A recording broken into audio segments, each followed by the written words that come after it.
let's simplify these radicals. Part A, we're taking the 7th root of base 10 raised to the 7th power under the radical sign. And what we do is we just cancel the 7th root and the 7th power because they are inverse operations, and it just leaves the base 10. Part B, we're taking the 5th root of 10, and then we're putting that all inside of a parenthesis and raising the entire radical to the 5th power. So again, we get a cancellation because we have the inverse operations.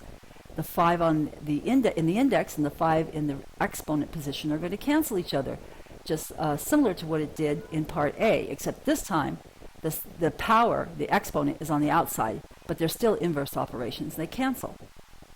So our answer is, again, just the 10. Not a negative, just a 10. Part C, the 4th root of 16x to the 4th power. Okay, now this time I say, wait a minute, I've got an even index. The number 4 is the index. It's a number in the hook. So I have to be careful. When I take the even index root of a value, I have to make sure the value answer is non-negative. I have to slap absolute value bars on it to make sure that it's non-negative. So it's the absolute value of 2 times x. Now why do I know that? I know that because if you raise 2 to the 4th power, 2 times 2 times 2 times 2, you get 16. You raise x to the 4th power, you get x to the 4th. So that's my radicand.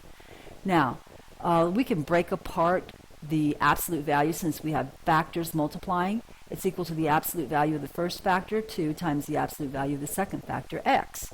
Now, I know the absolute value of 2 is 2, so I'm going to just write that as 2. But I don't know what the absolute value of x is, and I want to make sure it's not negative, so I'll keep the absolute value bars on the variable.